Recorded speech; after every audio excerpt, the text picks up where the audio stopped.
What do you mean, you people? What do you mean, you people? I know Kung Fu. Show me. I am a peacock! You gotta let me fly! Sometimes you win, sometimes you lose, sometimes it rains. It's the Al Travis Show. And our next guest, he did remind me, was on once earlier when the session was starting very late for some folks. He was Representative Max Rymer. Representative, thanks for coming on. Good morning, Al. Thanks for having me. Couple of things as I'm whittling away at some issues I'm having with what's going on today. You've been in politics quite a while, right? I mean, this is your first run at representative, but you've been in the political world for a while, right? Yeah, in Minnesota, probably worked on campaigns, done different things in politics. I was national committee man for the RNC for a little while and been involved for, I would say, probably 13 years. So let me ask you this. You get elected, by the way, from North Branch, not far from my old stomping grounds, Forest Lake. You get in, you probably know your way around better than the average freshman. But did they give you any kind of, did the Republican Party sit you down first day, said, let's go have some lunch, Max, here's some landmines you've got to watch out for, this is a thing, we wear ties on the floor. Did they give you any kind of how to do business? Yeah, there was some kind of formal training, but then there was also informal training before I got elected where I reached out to representatives that I trust to get a lay of the land and what this could be like. And I would just say between those informal and formal trainings, I think most freshmen were pretty well equipped coming in. And did the expectations did you reach your expectations what this would be, or how is it different? It's about what I expected. I've been asked that before, and you try to think about what might surprise you and what are the landmines you weren't aware of. And I would just say, kind of coming in, it started really chaotic with the Democrats not showing up right away and trying to figure out what this was going to be like. And right now, Al, we're in this position where we're on break right now, and things are starting to slow down a little bit in the 67 tie and trying to figure out what we can actually get accomplished when session picks back up here in a week. But overall, it's about what I expected. All right, fair enough. Here's where I was going with the training. My theme today is perception is reality anymore. We no longer have reality. We have what people perceive to be reality, and that's it. I'm throwing out Senator Bobby Joe Champion's issues where got some money to go to a guy's organization, and he happens to have worked for these guys pro bono, and you're going to get the whole thing. And then you look at Attorney General Ellison and the 55-minute tape. There's another one coming out today or whatever. Here's my problem with all of it. I know Senator Bobby Joe. We're not tight. Met him twice. He would never know me from Adam years ago. Had a good handshake. Dressed nice. Talked. When he talked to you, looked you right in the face. I like the cat. Yeah. You've been in long enough in politics to understand that things come out and there's a lot of smoke, but then the fire isn't there. I don't know if that's the case with either one of these, but the perception is that it is. And I don't understand how a Bobby Joe Champion on the ethics committee doesn't raise his hand. They had all the stools, right? They had the three legs of the stool. He could have got that money to these people without his vote. Just, hey, by the way, no, the Reverend did some work for him, but I still think it's a good cause. You guys vote. I don't get the stumble. Does that make any sense? Even if he's clean as a whistle. It does. And I don't get it either. Okay. I think that when you talk about ethics in particular, it's kind of the 8th grade rule. If it felt wrong in 8th grade and it still feels kind of wrong, it probably is wrong. And all I would say is one thing maybe that we can hang a bipartisan hat on was that in this fraud committee that we have in Minnesota, there was a joint letter that came out that basically just said, issuing a statement to all committees in the House and across Minnesota government that said, be wary of how much dollars you're appropriating to specific or generalized targeted nonprofits, because that is how we've gotten ourselves in trouble. You may not realize, in Bobby Joe Champion's case, it may have been a client you worked with years and years and years ago. And as an attorney, you probably work with a ton of clients. Yeah. But we're running into a problem where when we specify dollars to these nonprofits, it ends up just biting us in the butt over and over and over again. Even if you don't have a conflict of interest, there just seems to be, it's trepidatious when we actually issue specific money for specific nonprofits in Minnesota government. No, I'm laying nothing down with the AG's issues. I don't know where we were that date when he met with these people and said, hey, I'll look into your issue. Yeah. I presume the AG meets with people that are ticked off all the flipping time, saying the world's doing me wrong, take care of it. And he goes, I'll look into this, my friend. Don't worry about it. I that's like standard AG 101. What do you say when someone 100%. Walks out the door? So now they get caught and they're bad people, and then now it's this. I would liken it to you, Max, and I say this. You've probably been to the state fair 100 times. Mm-hmm. Some knucklehead shook your hand at the state fair 8 years ago, and all of a sudden he does something. He's on the front page of the news. Well, Max Rymer was friends with him. You can see him sitting at the Minnesota. You know what I'm saying? Yep. You got to be scared to death, the link by association, when you meet, I don't know how many people you meet in a week. 50, 100, 200? A lot. Yeah. It's a lot. And it happens to candidates of all shapes and sizes at all levels of office. You even peel through, I've run statewide campaigns before, and you even peel through your donor list to figure out, okay, when we have, do we need to issue refunds to specific donors because they said something or did something a while ago? And when you're dealing with tens and thousands of donations, even, you run into problems sometimes. Well, it's a problem by perception. Back to, you say you run this campaign, 10,000 people send in a check, and you got to go through it and say, in 1992, this guy did a bad thing, and I got to realize whether it's going to be harmless in the long run. It's like, okay, bad people like my campaign. I just don't like the perception problem we have currently in Minnesota. But some of it's unforced errors. Like I say, Bobby Joe could have got the same money to wherever he wanted, raised his, Bobby Joe, we're tight, Senator, a champion, could have got that money done, just raised his hand and said, hey, I've worked for these guys. Pro bono, just so you know. That's where we got to fix this stuff. That's why I asked about your training. He's on the ethics committee. He should have known better. It's the unforced error that I think drives a lot of us crazy. Because my golfing buddies, it's 2-2 on the ethics committee. Nothing's going to happen here. They won't even believe if they go through the whole thing that nothing happened and nothing's nothing. Well, of course not. And that's, how do we fix that, Max? How do we get to a point we can trust him? Yeah, it's interesting because on one side of things, there's always this vagueness, which creates a problem, a political problem. But then on the other side, you talked about how do we actually get to the bottom of some of this stuff, Al? And what I've noticed in politics is some of this stuff is so wrapped up in rhetoric and then so shielded by just our process and the way that politics works in Minnesota that you never actually get to the full bottom of an answer. That's why I think like the Feeding Our Future scandal was such a profound thing in Minnesota because we actually identified suspects. We have a general sense of where things went wrong and who lied and who actually funneled some of this money to these places that never should have got it. And we actually got to the general bottom of that answer. But you're right, in politics, there's not really there's not really a bottom of the barrel that you can get to sometimes. Well, and again, that happened because of the feds. I don't know if that happens any other way with the Feeding Our Futures, but we did get there.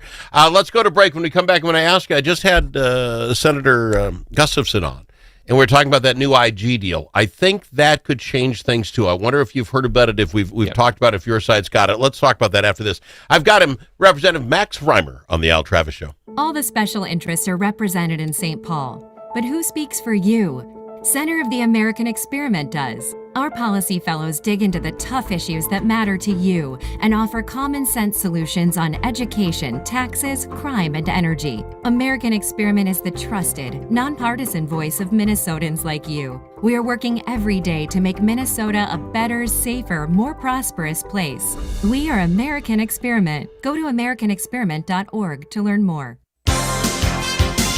Dust from livestock buildings can be harmful to your animals and to you. Coughing animals can lead to costly vet visits and other serious health problems. Now there's an environmentally safe solution for your dust problems. It's called Dust Lock. Dust Lock can control the dust all summer long with just one application. Protect your animals and your health with Dust Lock. Learn more at dustlock.com.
A as in alligator.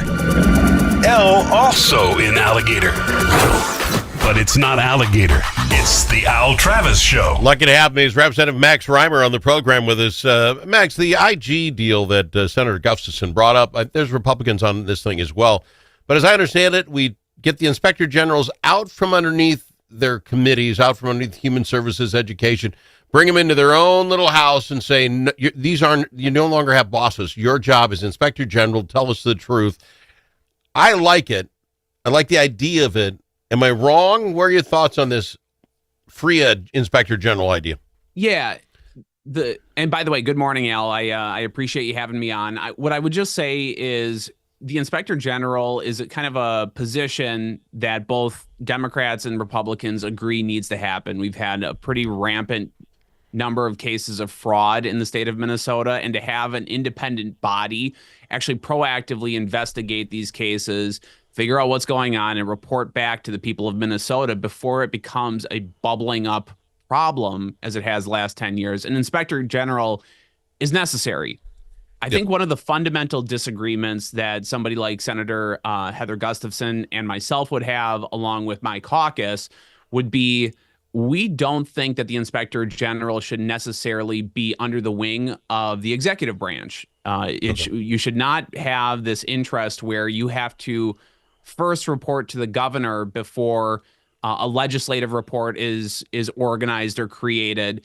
And we've proposed our own inspector general. We've proposed fraud notes that would proactively capture fraud within our agencies. But I think the biggest point of disagreement is who the inspector general first reports to.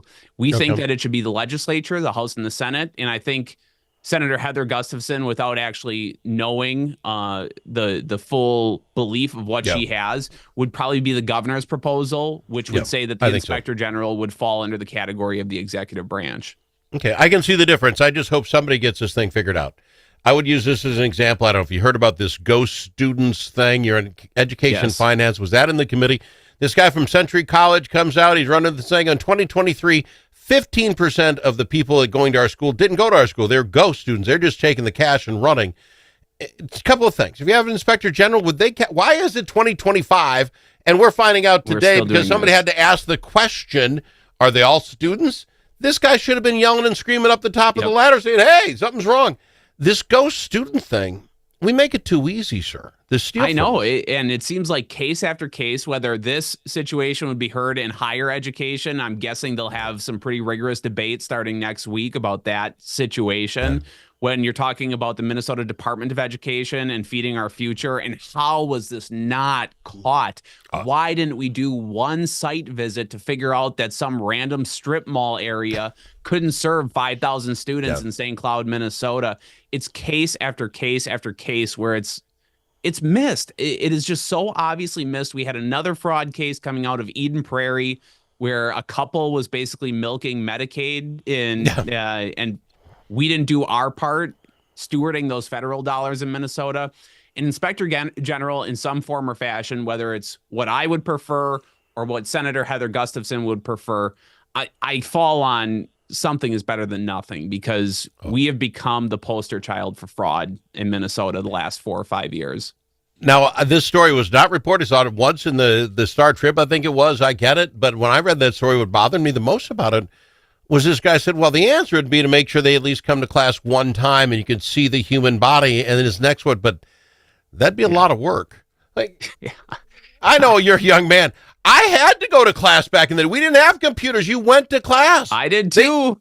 And it's like, it seems like the bare minimum when you have new enrollment that you would actually know that the students are coming to class or not. And we just have to have a level of oversight. We have to respect the taxpayer and the dollars they're putting into this government.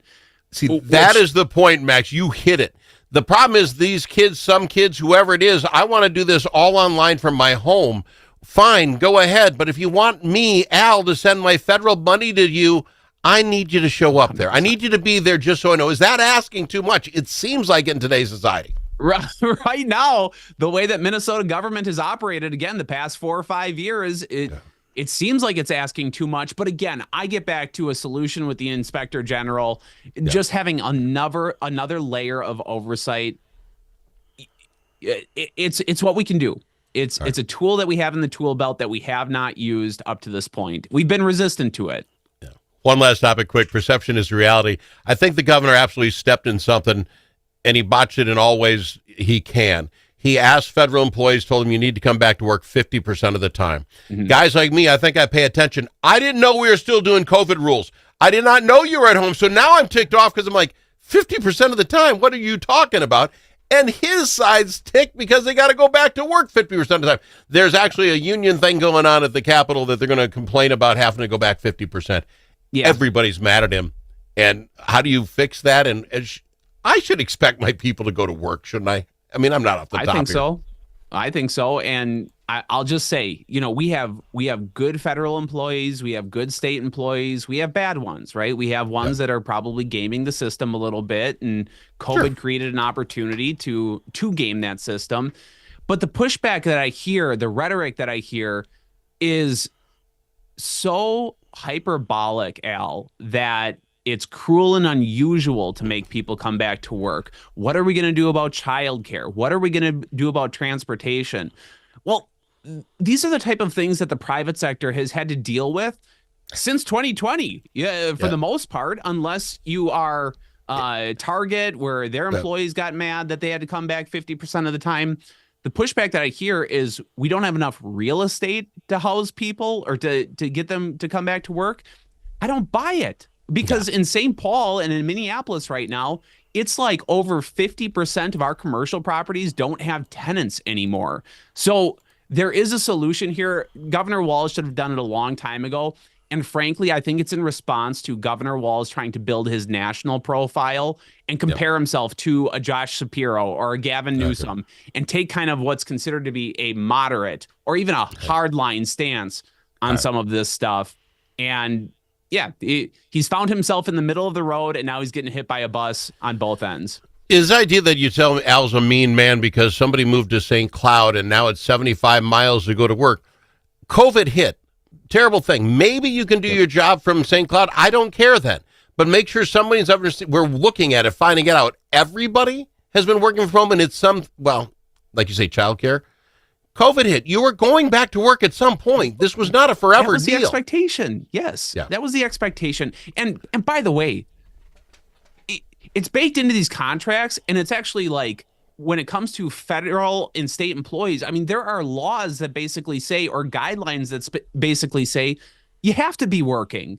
You should be finding childcare anyway. This idea that you might be running a daycare out of your basement as you quote unquote get your job done, that should be unacceptable. It doesn't work that way in the private sector. It shouldn't work that way. Again, respecting taxpayer dollars in the government.